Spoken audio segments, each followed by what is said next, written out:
Good morning everyone. आज हम करने वाले हैं जनवरी 2024 की मंथली मैगजीन करंट अफेयर की जो होती है उसकी क्लास 4 का एनालिसिस।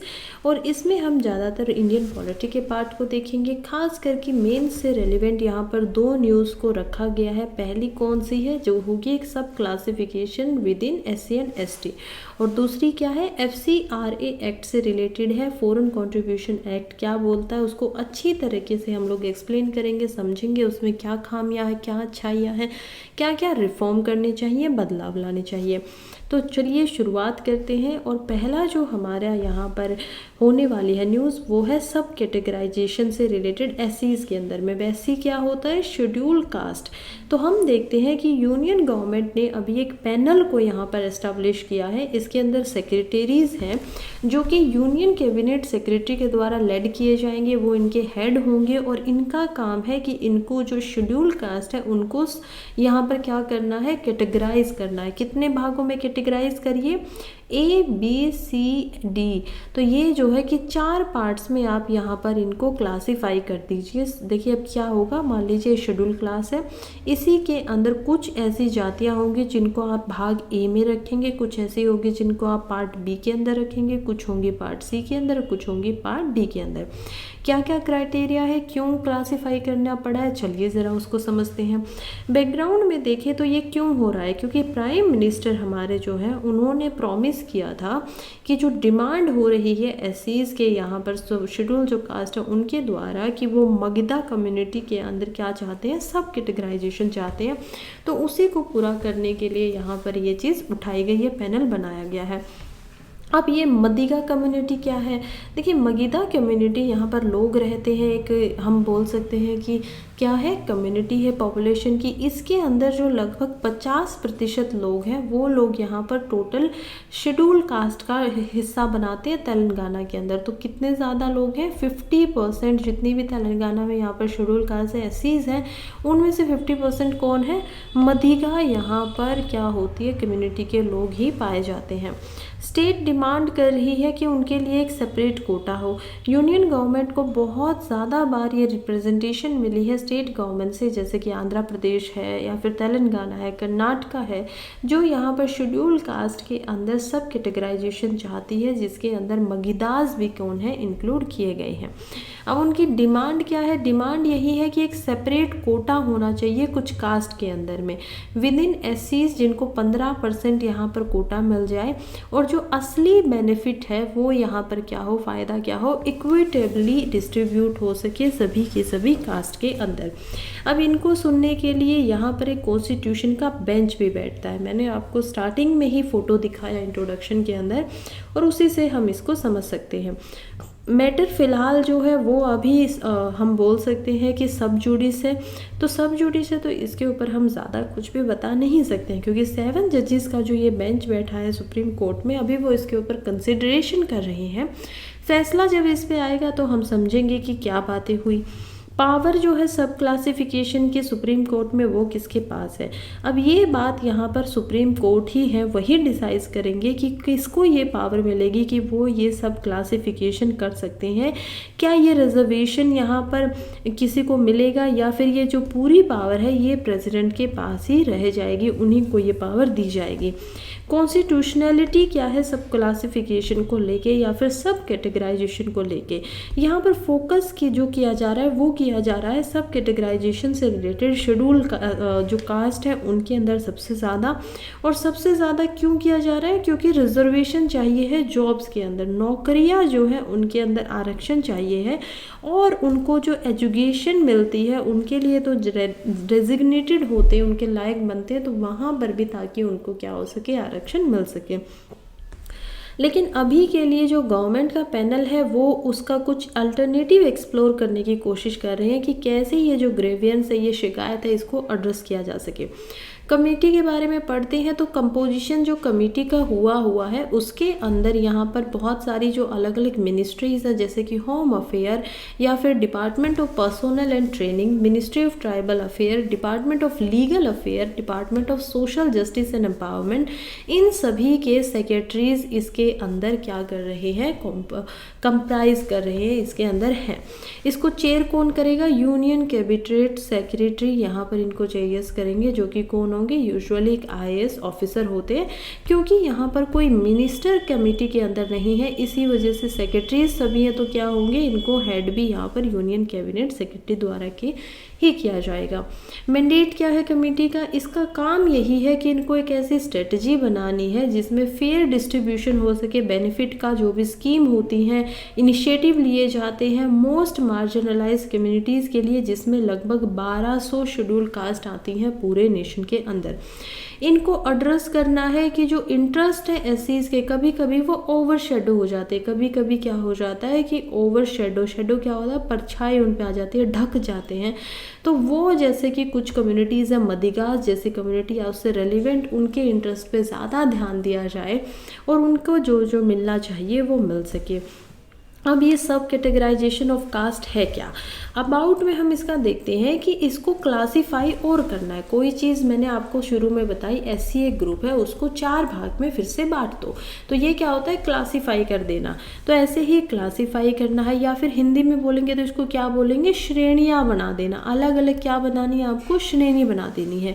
तो यही है कि फर्दर जो कास्ट ग्रुप है यहाँ पर, उसको सब ग्रुप में बांट दीजिए। अलग अलग क्राइटेरिया होने चाहिए कि किसी की इनकम 1 लाख से कम है तो उसको हम रखेंगे ग्रुप ए के अंदर, किसी की इनकम 50,000 से कम है तो उसको हम रखेंगे ग्रुप बी के अंदर। ये यहाँ पे ध्यान रखिए, ये मैं पर एनम की बात कर रही हूँ।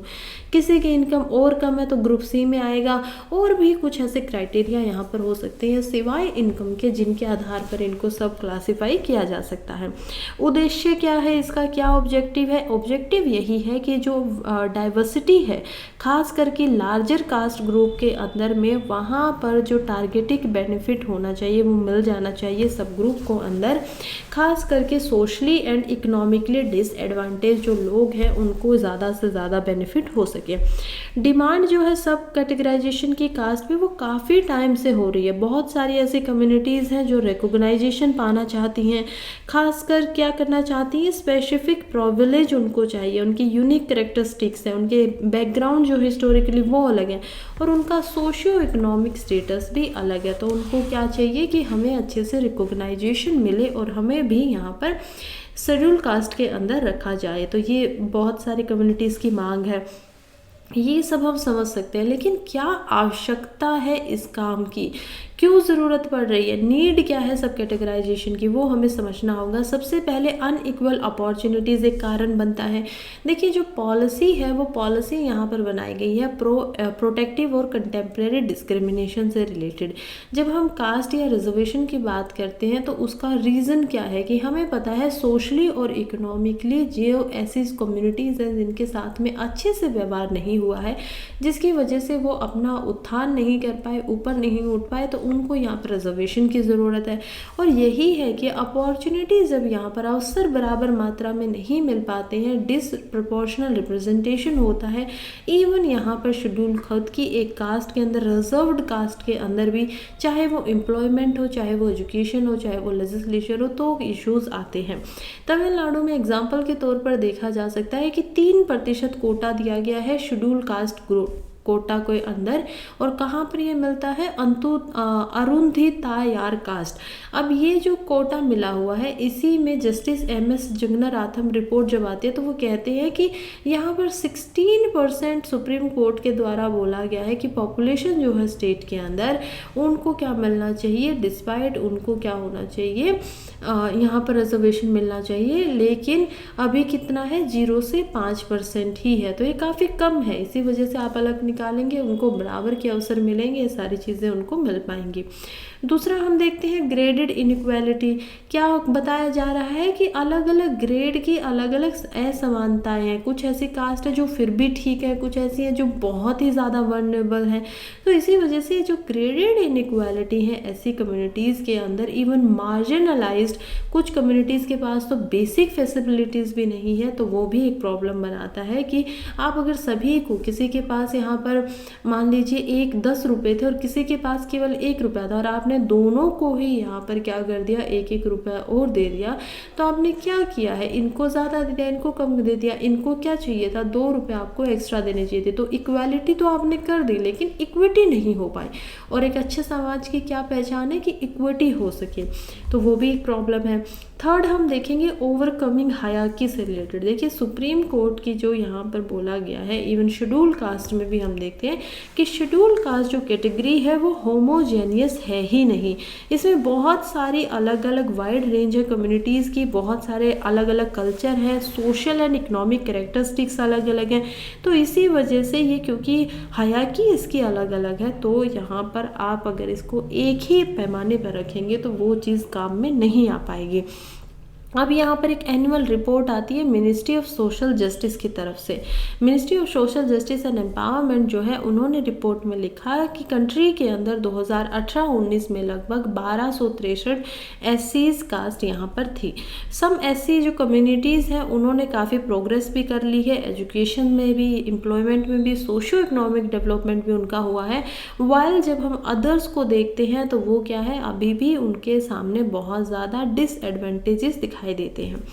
इसके अलावा सोशल मोबिलिटी को भी सिक्योर नहीं हो पाया। रिजर्वेशन की जो पॉलिसी है वो इनइफेक्टिव हो जाती है, खास करके जब बेनिफिट देना होता है एवरी सबकास्ट ग्रुप को यूनिफॉर्म लेवल पे, बिल्कुल एक समान। जब आप किसी को यहाँ पर क्या देना चाहते हो, बेनिफिट देना चाहते हो, फ़ायदा देना चाहते हो, तो तब रिजर्वेशन यहाँ पर फेल हो जाता है। वो यूनिफॉर्म लेवल पे यहाँ पर बेनिफिट नहीं दे पाता है, जिसकी वजह से कास्ट के अंदर ही कंपटीशन बढ़ता है और कॉन्फ्लिक्ट भी हो जाता है। क्या हो जाता है, कॉन्फ्लिक्ट हो जाता है अलग अलग जो सब कास्ट है उनके अंदर में।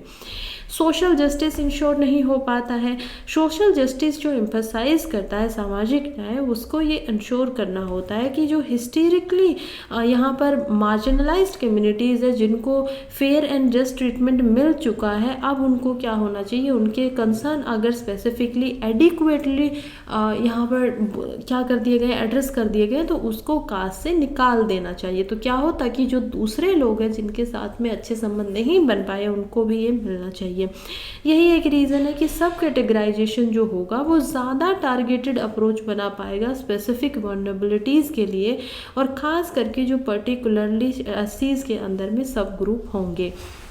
अभी इससे रिलेटेड क्या क्या लीगल बैटल्स रही हैं शेड्यूल कास्ट सब कैटेगराइजेशन के अंदर, चलिए उसको भी ज़रा समझते हैं। सबसे पहले 1975 से ये शुरू होता है।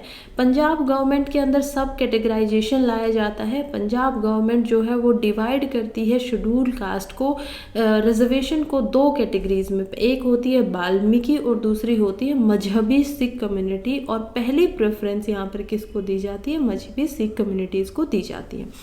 फिर 1996 में हम देखते हैं जस्टिस रामाचंद्रा कमीशन बैठता है। अब ये जो कमीशन है ये बनाया गया था आंध्र प्रदेश के द्वारा। इसमें रिकमेंड किया गया कि जो यहाँ पर बैकवर्डनेस है एससीज़ के अंदर में, उसको क्या किया जाए, सब कैटेगराइज किया जाए। फिर हम 2000 की तरफ बढ़ते हैं, जिसमें आंध्र प्रदेश के एससीज़ एक्ट लाया जाता है। इस एक्ट ने इंट्रोड्यूस किया अलग अलग कोटा रिजर्व का, जो कि एससीज़ की जो अलग अलग कम्युनिटीज़ हैं उनके लिए फ़ायदेमंद होगा, उनको आइडेंटिफाई भी करता था। 2004 के अंदर E V Chinnaiah versus state of Andhra Pradesh में हम फिर से पहुंचते हैं, और सुप्रीम कोर्ट ने जो यहाँ पर सब कैटेगराइजेशन किया गया था 2000 में आंध्र प्रदेश के द्वारा, उसको यहाँ पर स्ट्रक डाउन कर दिया, हटा दिया। बोले ये नहीं चलेगा, क्योंकि ये क्या करता है, आर्टिकल 14 जो आर्टिकल ऑफ इक्वलिटी है, फंडामेंटल राइट है, उसको वायलेट कर रहा है, तो इसको हटा दिया जाता है। फिर doctor Krishna Pal versus state of Punjab यहाँ पर होता है 2004 के अंदर ही, जिसमें ये जो केस था इसके अंदर Punjab Punjab and Haryana high court जो है वो 1975 का जो नोटिफिकेशन आया था सबसे पहली बार पंजाब के अंदर, जिसमें एससीज को 2 यहाँ पर सब कैटेगरीज में बांटा गया था। पहले हमने देखा वाल्मीकि के नाम से और दूसरा हमने देखा मजहबी सिख कम्युनिटी के नाम से। उसको भी यहाँ पर हटा दिया जाता है हाई कोर्ट के द्वारा। 2006 के अंदर Punjab schedule caste and backward classes reservation in services act आता है, जिसमें पंजाब अटेम्प्ट करता है कि वो फिर से री इंट्रोड्यूस करे उसी कानून को जो सब कैटेगराइजेशन से रिलेटेड था।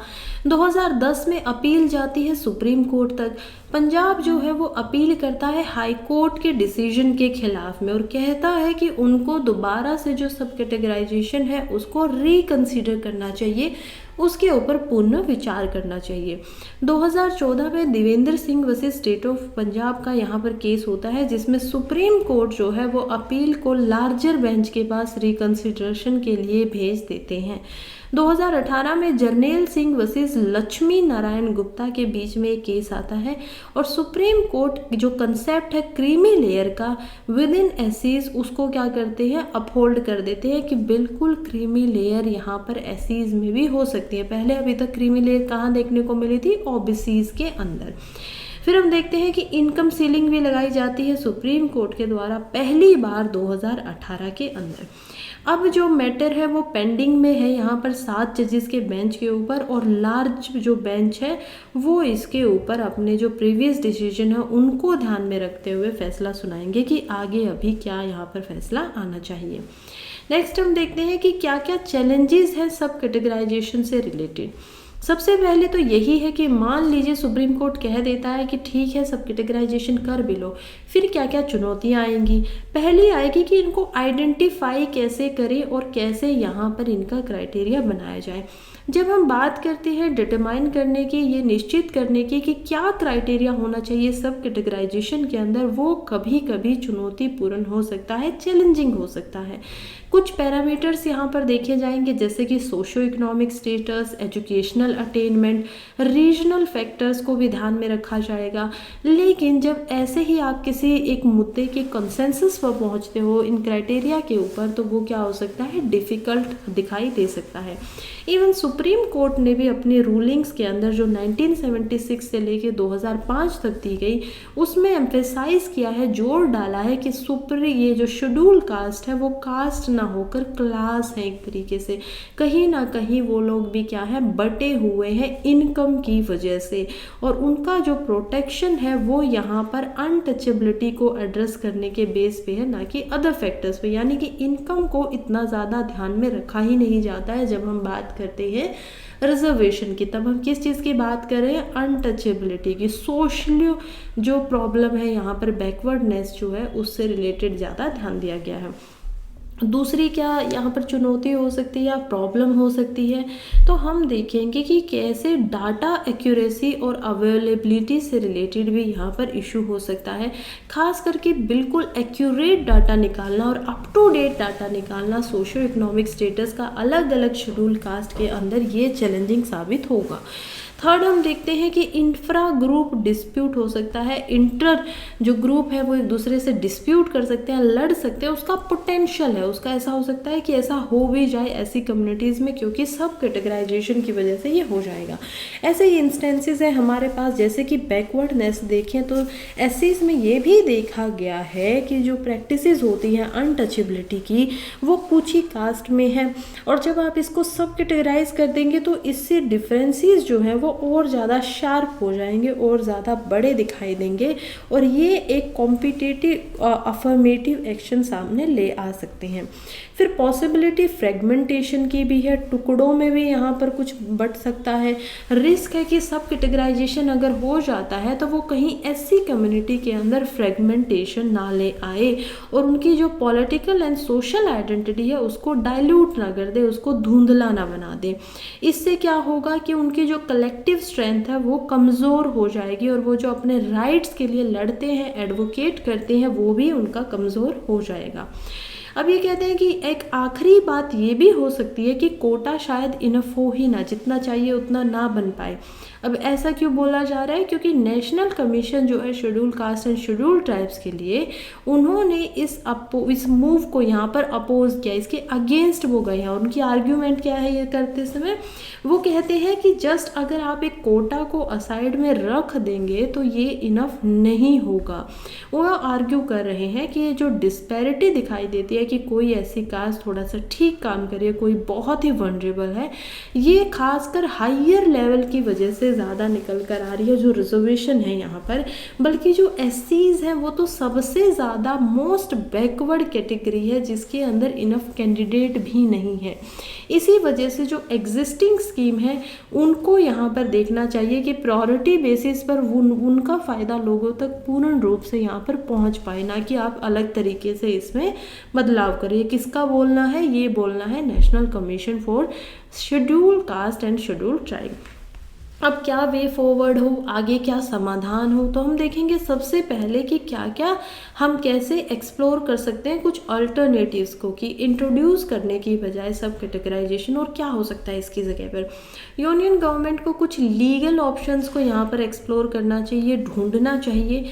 जैसे कि जस्टिस उषा मेहरा कमेटी की 2008 में रिपोर्ट आती है और वो रिकमेंड करते हैं, सुझाव देते हैं क्लोज 3 जो है आर्टिकल 341 का, उसको इंक्लूजन करने के लिए। ये क्या कहता है? ये कहता है कि एक कॉन्स्टिट्यूशनल अमेंडमेंट हो जाना चाहिए जिसमें यहाँ पर जो स्टेट लेजिस्लेचर है उसको एम्पावर किया जाए, ताकि वो जो शेड्यूल कास्ट कैटेगरी है उसके अंदर रीक्लासिफिकेशन कर सके, जो कि प्रेसिडेंशियल कंफर्मेशन के साथ ही हो सकेंगे।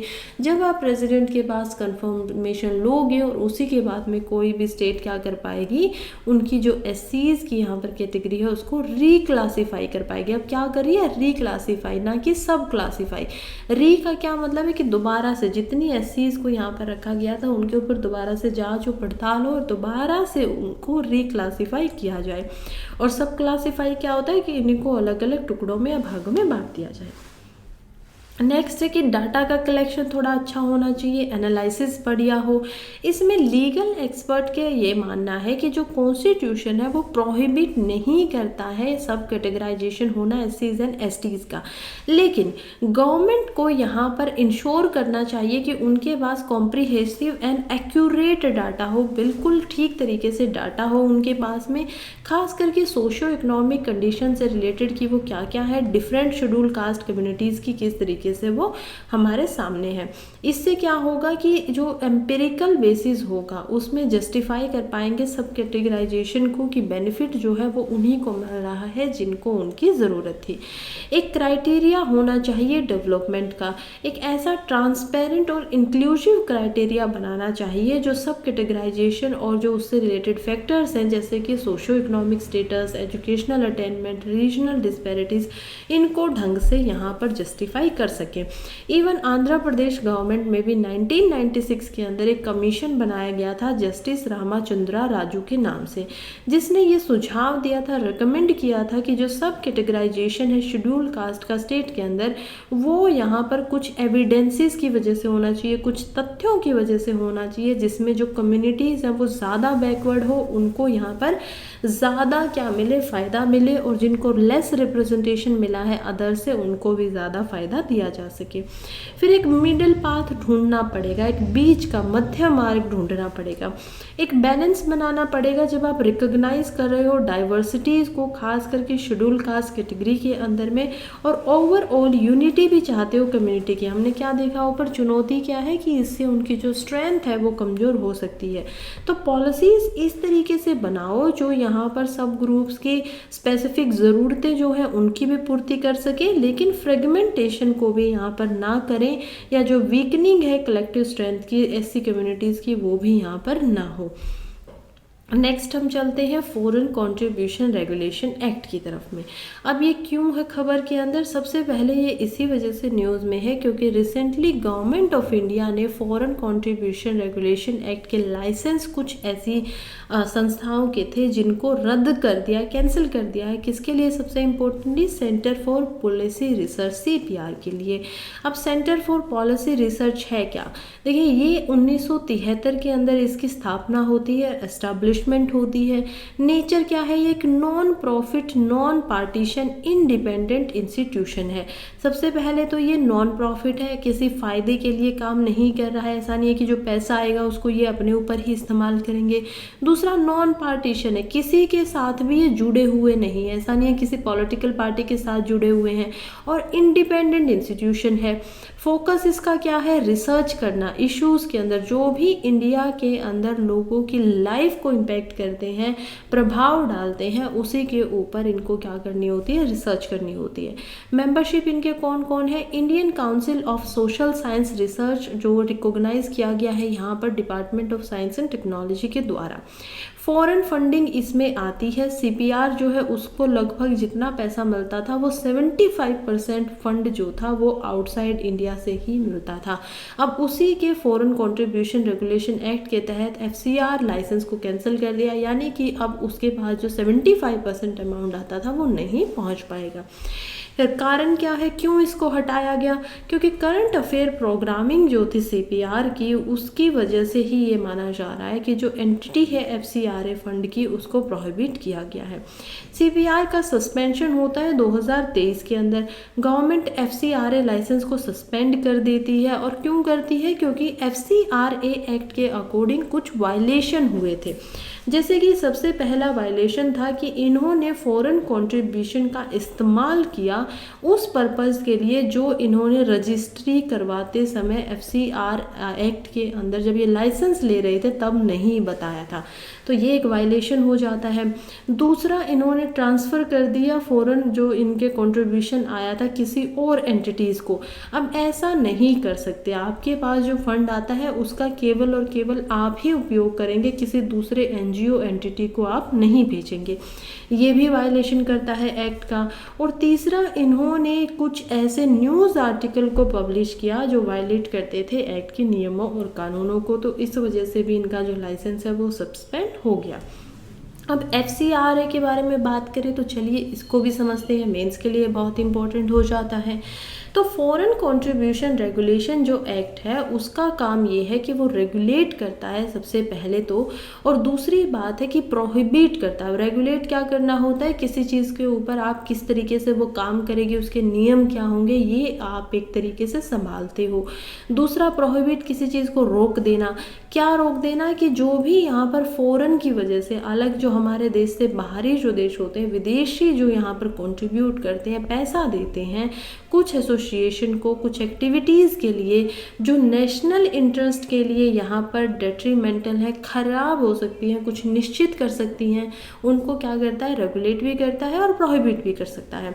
कब ये आता है? तो FCRA जो एक्ट है वो ड्यूरिंग एमरजेंसी के समय में 1976 में जब इमरजेंसी लगती है तो उसके समय ये आता है, बनता है। और इसमें क्योंकि ऐसा माना जा रहा था कि कुछ फॉरेन पावर्स ऐसी हैं, कुछ कंट्रीज़ ऐसी हैं जो इंडिया के अफेयर के अंदर यहाँ पर अपनी भूमिका निभा रही थी। कारण क्या है, कैसे निभा पा रही थी? क्योंकि वो बहुत सारा पैसा था जिसको पंप कर रही थी इंडिया के अंदर और इंडिपेंडेंट ऑर्गेनाइजेशंस के थ्रू, और फिर इंडिया में अनरेस्ट हो रहा था।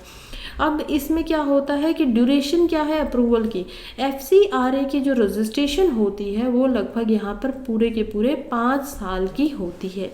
NGOs को क्या करना पड़ता है कि जब उनकी एक्सपायरी डेट होती है तो उससे 6 महीने पहले री रजिस्ट्रेशन के लिए अप्लाई करना पड़ता है।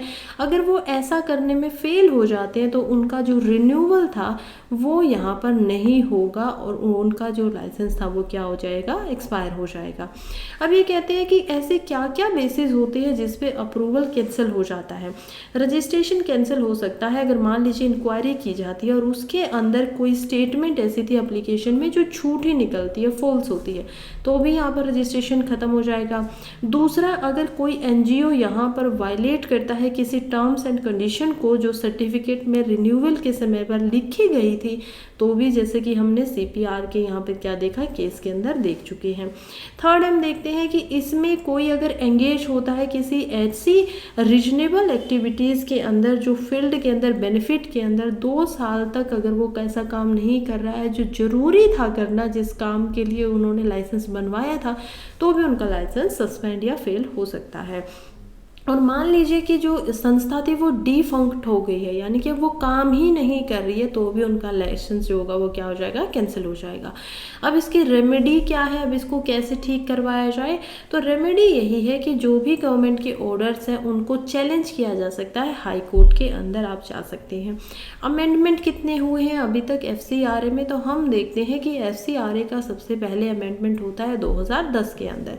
इसके अंदर यहाँ पर जो कानून है उसको थोड़ा और सख्त बनाया जाता है और जो फॉरेन फंड से रिलेटेड यूटिलाइजेशन है, इस्तेमाल करना है, वो यहाँ पर डिट्रीमेंटल हो जाते हैं नेशनल इंटरेस्ट से रिलेटेड, कि कोई किसी भी चीज़ को सरकार क्या कर सकती है, प्रोहिबिट कर सकती है अगर नेशनल इंटरेस्ट में वो ठीक नहीं लगता है तो। दूसरा, हम देखते हैं FCRA अमेंडमेंट 2020 होता है 10 साल के बाद में, और इस कानून को अमेंड कर कर बताया जाता है कि जो NGOs होंगे उनको जो यूटिलाइजेशन होती है, जो पैसा मिलता है, उस पर और ज़्यादा कंट्रोल और स्क्रूनिटी यहाँ पर गवर्नमेंट के द्वारा की जाएगी। फिर हम देखते हैं कि 2 ही साल के बाद 2022 में फिर से इसमें संशोधन होता है, अमेंडमेंट होता है, और ये जो होता है जुलाई 2022 में, और कौन करता है, मिनिस्ट्री ऑफ होम अफेयर जो है वो यहाँ पर FCRA के रूल्स में कुछ बदलाव लाती हैं, और जो ऑफेंस था जिसके अंदर एक्ट के अंदर 7 से लेकर 12 तक ये कुछ चीज़ों को गलत माना गया था, जिसकी बुनियाद पे या तो लाइसेंस नहीं दिया जाएगा या फिर लाइसेंस दिया जा चुका है तो कैंसिल कर दिया जाएगा, उनके नंबर को या फिर मैं कहूँ उनकी संख्या को बढ़ा दिया जाता है।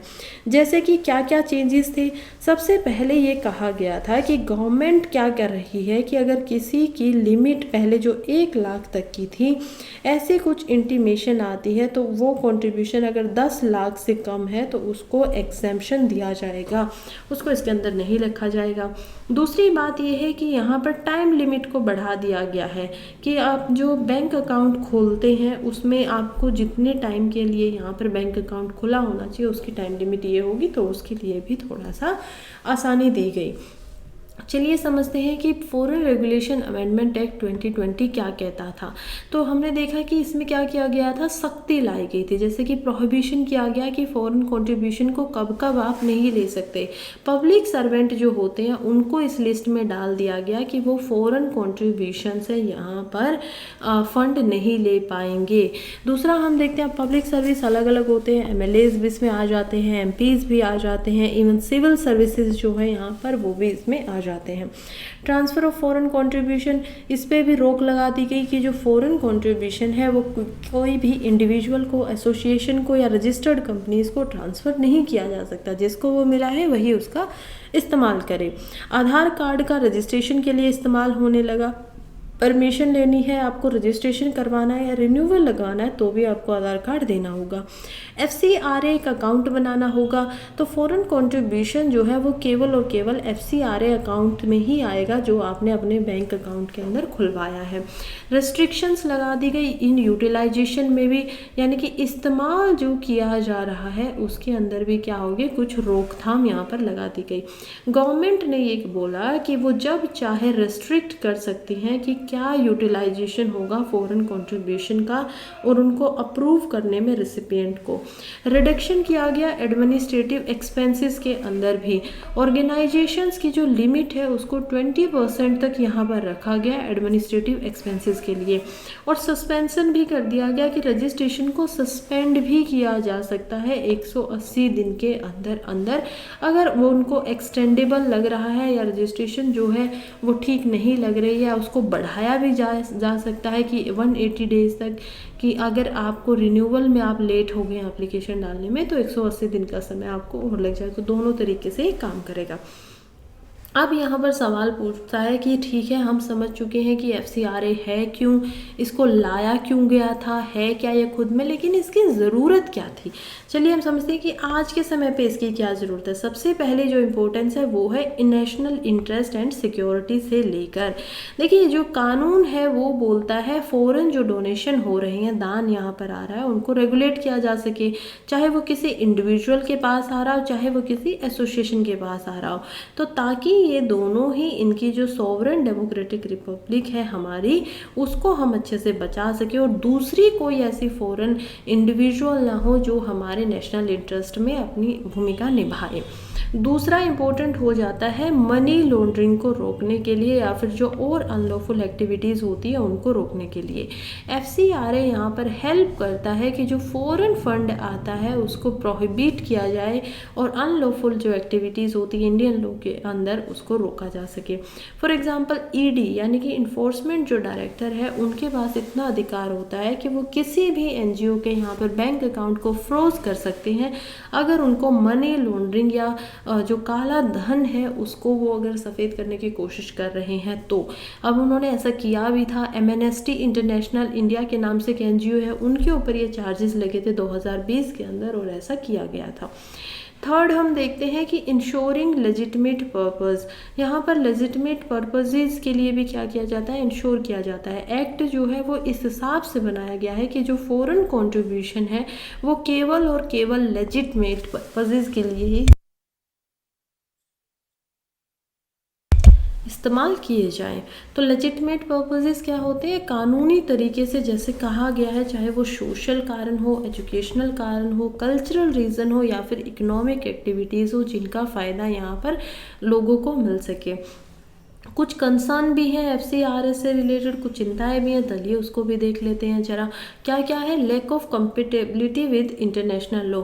तो कॉम्पिटेबल इतना ज़्यादा नहीं है। जब हम बात करते हैं इंटरनेशनल कमीशन ऑफ जूरिस्ट की ICJ के बारे में, तो यहाँ पर हमें समझ में आता है कि वो Indian foreign contribution amendment act 2022 को कंडेम करते हैं। बुरा बता दें कि इतना ज़्यादा सख्ती नहीं होनी चाहिए।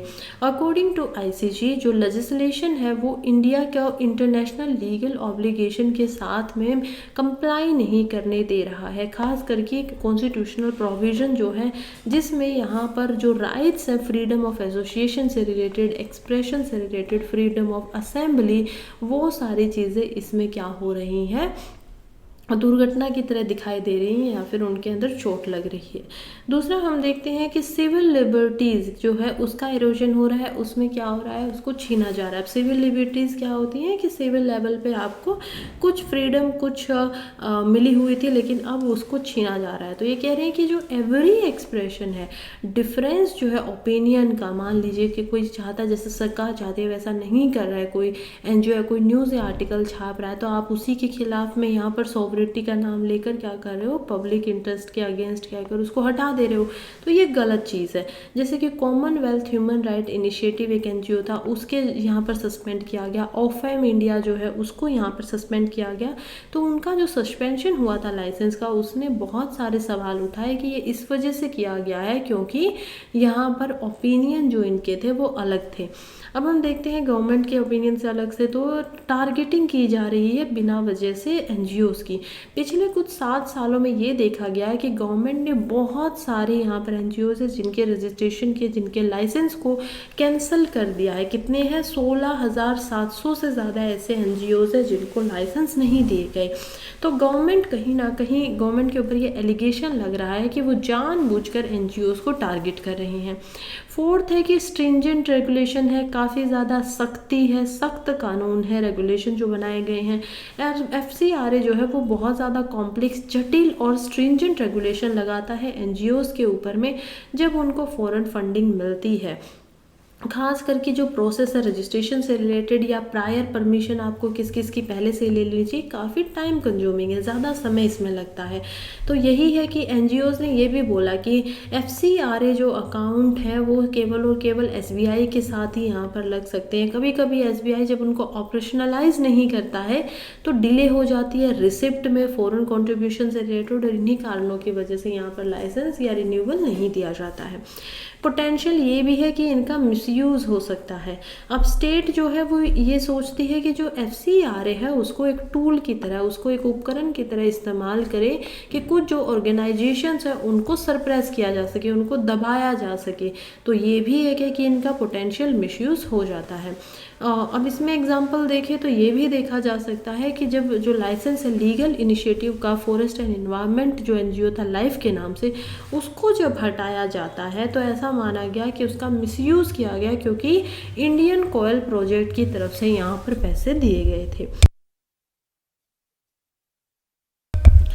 फिर हम देखते हैं कि अब इसके वे फॉरवर्ड क्या हो, इसमें क्या आगे किया जा सके।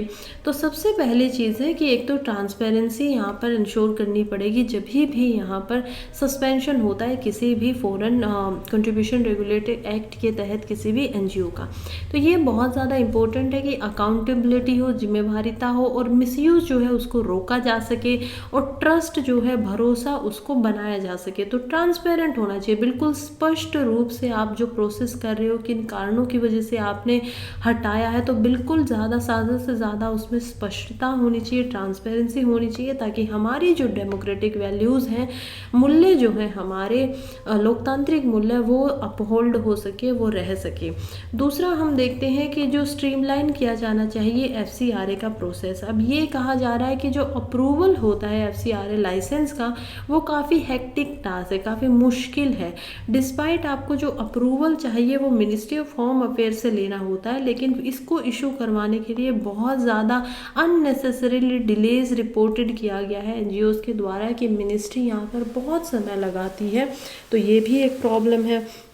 इसी का एग्जाम्पल हम देख सकते हैं कि कैसे दिल्ली हाई कोर्ट के पास में यहाँ पर SBI बैंक को बार बार बोला जाता है कि जब FCRA अकाउंट यहाँ पर खोलने के लिए उनके पास आते हैं NGOs का, तो वो काम क्या होना चाहिए, 10 दिन के अंदर अंदर यहाँ पर सेंटर से जब अप्रूवल मिल जाता है तो बन जाना चाहिए। तीसरा क्या किया जा सकता है, अथॉरिटीज़ के साथ में एंगेजमेंट हो सकती है। अब इसमें एक ओपन कम्युनिकेशन चैनल को एस्टेब्लिश किया जाना चाहिए जो रेलिवेंट गवर्नमेंट बॉडीज़ हैं उनके साथ में मिले और जो स्पेसिफिक कंसर्न है, चिंताएं जो है FCRC के लाइसेंस कैंसिलेशन से रिलेटेड, उनके ऊपर यहाँ पर काम करें। तो कंस्ट्रक्टिव डायलॉग हो सकते हैं जो अपॉर्चुनिटीज़ दिलवाएंगे, कुछ रेजोल्यूशन से रिलेटेड क्लैरिफिकेशन हो पाएगा। तो ये सारे काम होने चाहिए। फोर्थ, डाइवर्सिफाई होना चाहिए फंडिंग चैनल्स जो है। NGOs को लेसन लेने चाहिए कि फॉरेन फंड के ऊपर वो कम रिलायंस करें और जो उनको फाइनेंशियल सपोर्ट चाहिए वो लोकल फिलेंथ्रोपिक ऑर्गेनाइजेशन से ज़्यादा मिले। कुछ प्राइवेट डोनर्स जो लोकल लेवल पे है वो यहाँ पर आए, कोलैबोरेट करें गवर्नमेंट के इनिशिएटिव के साथ में भी। ये भी एक सुधार हो सकता है जो NGOs की तरफ से होना चाहिए। फिफ्थ हम देखते हैं कि प्रमोटिंग क्रेडिबल NGOs। अब ये क्या है कि जैसे बहुत सारे कैंसिलेशन हो रहे हैं FCRA के लाइसेंसेस के, तो उसमें एक मिसट्रस्ट हो गया है हवा के अंदर में, और NGOs लगातार ये चाह रहे हैं कि उनका जो सिविल सोसाइटीज़ है इससे उनको हर्ट होगा, और ये क्या चाहते हैं इसी वजह से कि जो प्रमोशन होना चाहिए, इवन अवार्ड देने चाहिए। कुछ ऐसे NGOs हैं जिन्होंने अच्छा काम किया है, इम्पोर्टेंट रोल निभाए हैं, भूमिकाएं निभाई हैं, तो उनको आप अवार्ड दीजिए ताकि लॉन्ग टर्म में क्रेडिबिलिटी बढ़ सके, लोगों को दोबारा से विश्वास हो सके कि ठीक है, अभी तक ऐसा नहीं है कि जो सभी के सभी हैं वो लोग काफ़ी गलत हैं, NGOs गलत हैं। कुछ एग्जाम्पल है जैसे कि कुछ ऑर्गेनाइजेशन है टीच फॉर इंडिया जो क्रिटिकल इश्यूज़ पे काम करती हैं, एजुकेशन में, हेल्थ केयर में, ह्यूमन राइट्स में। तो ऐसे कुछ ऑर्गेनाइजेशन को क्या करना चाहिए, इनाम रिवॉर्ड देने चाहिए, प्रमोट करना चाहिए। फर्दर जो NGOs हैं उनको भी कंट्रीब्यूट करना चाहिए, एम्प्लॉयमेंट के अंदर एंगेज करना चाहिए। 72 लाख इंडिविजुअल इसके अंदर हैं, उनको भी शिक्षा बढ़ानी चाहिए और अवेयरनेस यहाँ पर होनी चाहिए। खैर, यहीं पर आज की वीडियो हम ख़त्म करते हैं। कल फिर से मिलेंगे क्लास नंबर 5 में सुबह 6 बजे, और साथ में बने रहिएगा। कल हम देखने वाले हैं प्रीलिम से रिलेटेड न्यूज़ जितनी भी पॉलिटी की जनवरी में आई हैं, और उसके बाद ही हम अपना नया टॉपिक यहाँ पर शुरू कर देंगे। Thank you so much. जो भी अभी तक यहाँ पर बना हुआ है, पढ़ते रहिए, आगे बढ़ते रहिए। वीडियो अच्छी लगी हो तो चैनल को सब्सक्राइब कर लीजिए और सुबह आना ना भूलिएगा। Thank you.